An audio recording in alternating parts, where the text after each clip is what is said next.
Hi guys! Let's do a haul. Itong haul na to, it consists of PDJ box, yung mga stuff na nabili ko this month. So, pinagsama-sama ko na lang siya.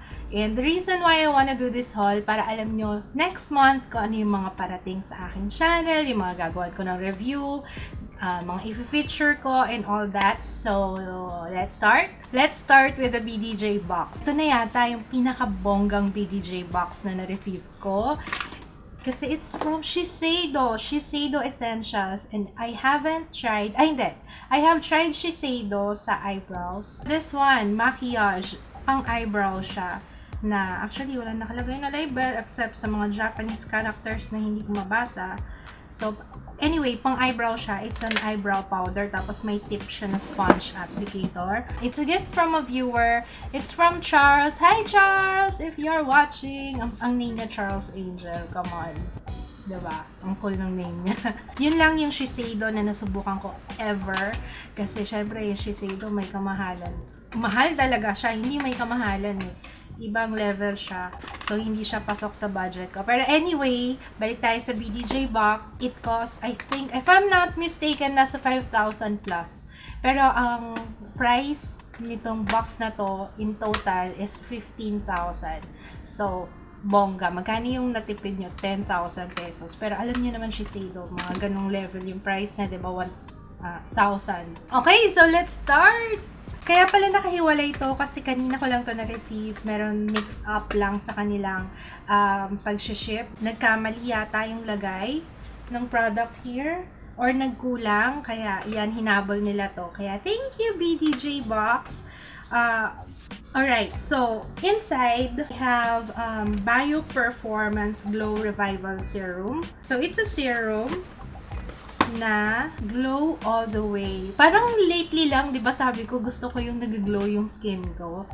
Wow naman! Saktong-sakto naman ito. A multifunctional skin perfecting serum that focuses on the role of capillaries in enhancing skin's micro-intense power, blah blah blah blah. Sculpted and energized by the glow emanating from down deep and from various angles. Wow! I like the sound of that. Let's open it. Wow naman, ang bongga naman ito. Ang ganda ako. Oops, ang dami. Dito ko na lang lalagay sa arms. Tingnan nga natin kung mag-glow.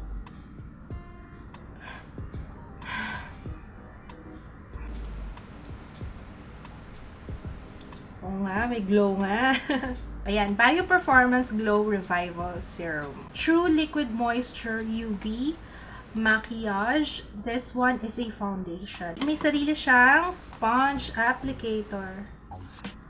Try natin. Ayan. Ganda!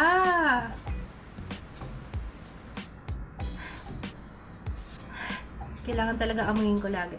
Shimmering Cream Eye Color. And itong shade na to is, walang nakalagay na shade, pero ito siya. Ayan, ganda. Wow! It's a satin cream eyeshadow. Pang natural everyday look. And the other one, actually dalawa siya. Yung isa, VI226. Purple na shimmer.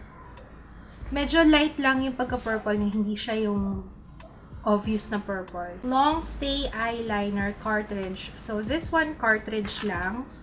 Brown. So, this one is brown. BR662. Cartridge lang. So, ito yata yung sinasabi nila. So, I think kailangan kong bilhan siya. Yung pencil ng Shiseido. Tapos, meron siyang sariling brush. Oh, maganda. Very light. Uy, sakto sa aking, sa aking hair color. That's that. Next is itong lipstick. Maquillage Dramatic Melting Rouge. Ang ganda naman ng lipstick nila. Gold. Alam mo, let's try it. Kasi wala akong suot ng lipstick ngayon actually.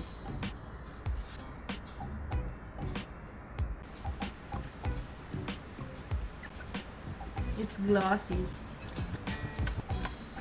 talagang nilasahan eh, no?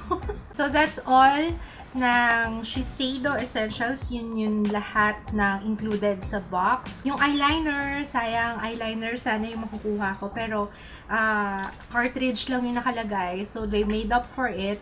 Nagpadala sila. Kanina ko lang na-receive yung eyebrow pencil na okay lang din naman sa akin. So, win-win pa rin. Lahat ng prices ilalagay ko ulit sa description box. Alam nyo may nakalagay pa siyang GC. So, eto naman, free makeover sa any Shiseido boutique. So, thank you BDJ Box. Ang bongga nitong box na to. Yung beses ko na rin na-feature yung BDJ Box. Sa mga hindi pa nakakaalam kung ano yun, it's a subscription box na surprise yung marireceive mo monthly. So, all you have to do is subscribe sa kanila. Ilalagay ko na lang yung link ng kanilang website sa description box para makita nyo doon yung complete information regarding the boxes na available monthly, and if you can order, kasi mabilis maubos yung boxes nila. So, yeah, unahan yan. So, moving on since Robinsons Department Store yung pinakamalapit at pinaka-accessible sa akin, doon ako nag-shopping ng aking makeup. Before ako manganak, kasi binan ko yung sarili ko sa makeup section. Hindi ako pwedeng bumili ng kahit anong klaseng makeup dahil manganak na ako. So, no, finally, after a month, of course, yung mga kinuha ko, mostly mga requested nyo, yung mga nababasa ko sa comments nyo. Kaya kung meron lang kayong naisipan na gusto nyong gawa ko ng review, comment lang kayo sa aking videos. And pag nakita nyo yung request nyo dito, di bongga, diba? So, let's start with Maybelline Dream Satin Skin. Ang daming nag-request nito ever since na it came out. Pero ngayon ko lang gagawan. Anyway, it's worth the wait, I promise. So, it cost 499 pesos. Tapos, kumuha rin ako ng ang shade pala na nakuha ko is B2. Naka-discount nga ako niyan, alam ko eh, kasi kinuha ko yung two-way cake at saka yan. Parang less 150 pesos. Kaya, maraming discount ngayon sa Maybelline. I believe hanggang December, kaya go na. Gora na kayo sa pinakamalapit na Maybelline counters at check them out kasi may mga discount sila. Tapos, kung hindi discount, may freebies. Kagaya nung bumili ako, may free na pouch.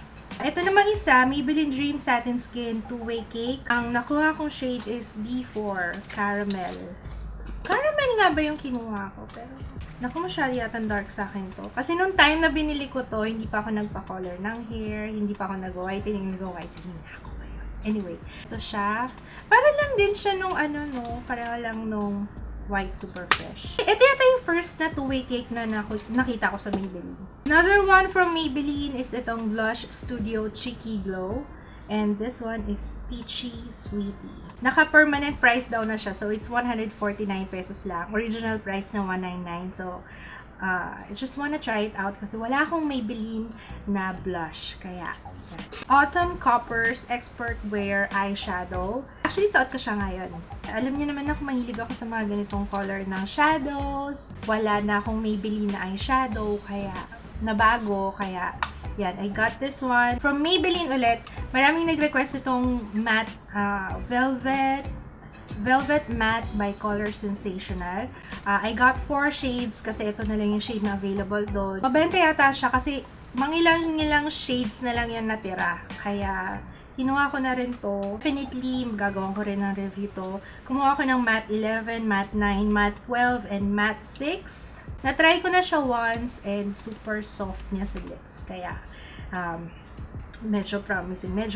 Promising tong products na to. It's 349 pesos each. Finally, nakabili na rin ako ng CoverGirl Ready Set Gorgeous. Oops, baliktad.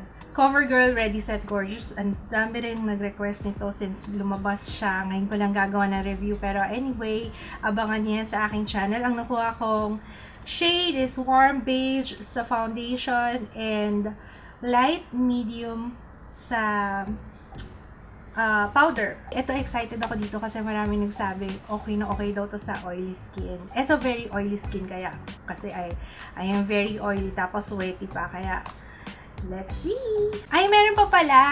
May kinuha rin na pala akong concealer. Ito, naka-discount ako dito, pero I can't remember magkano.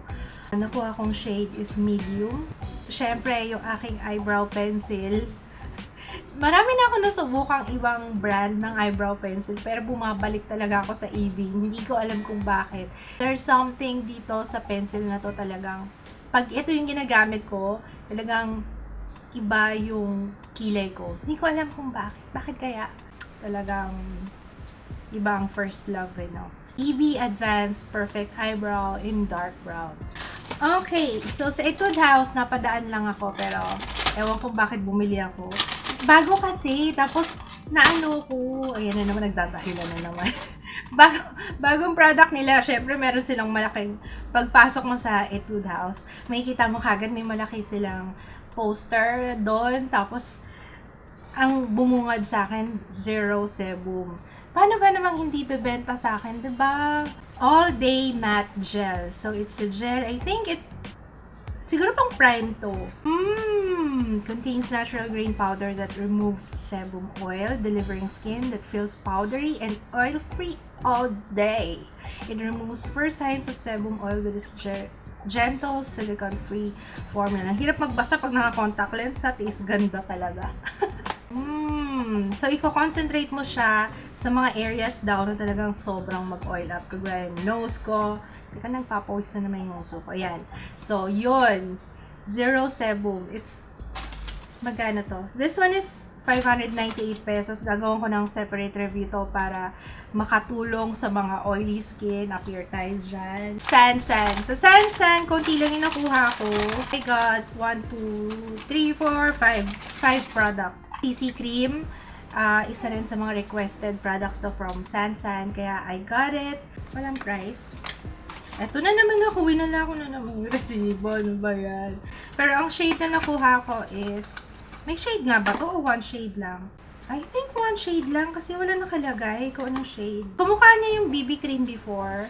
No, meron ako review noon, pero luma na. Ewan ko nga kung nandun pa kasi nagbura yung YouTube ng videos. Hindi ko pa na-check kung buhay pa yung video ko na yun. Itong Deep Earth Brown, marami nagsabi na hindi na daw siya available.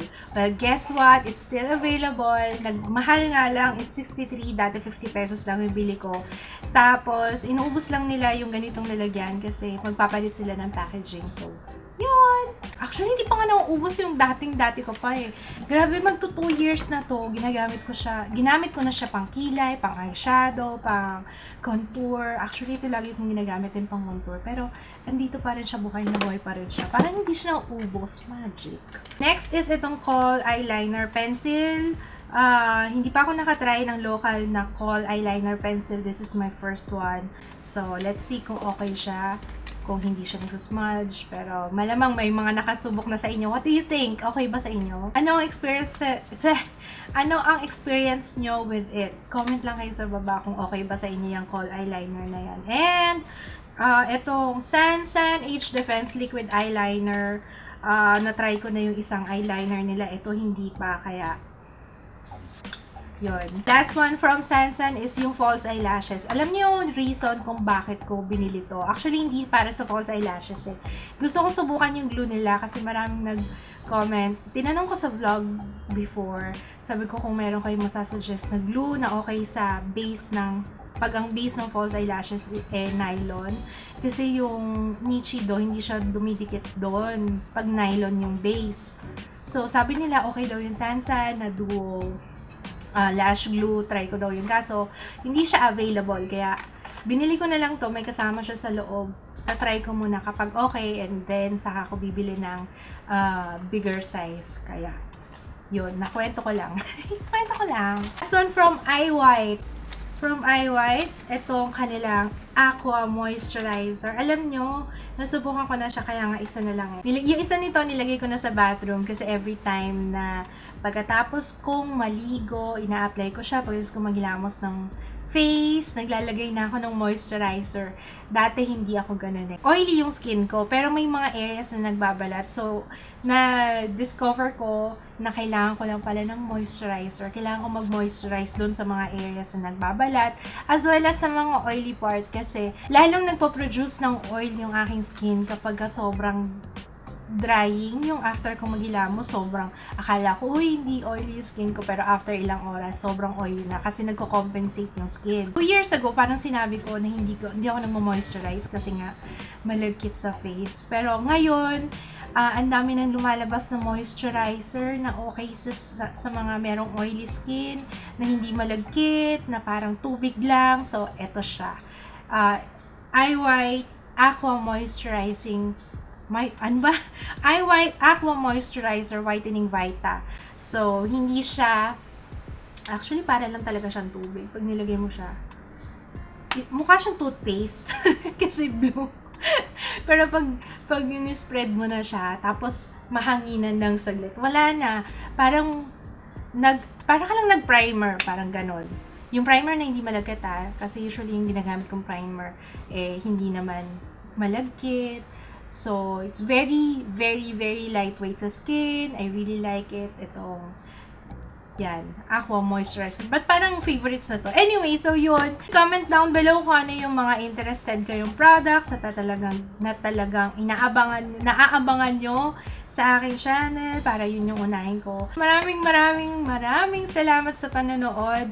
I hope you enjoyed this haul. Thumbs up kung gusto nyo pa ng maraming haul in the future. And yeah, thanks for watching. See you again on my next video. Bye!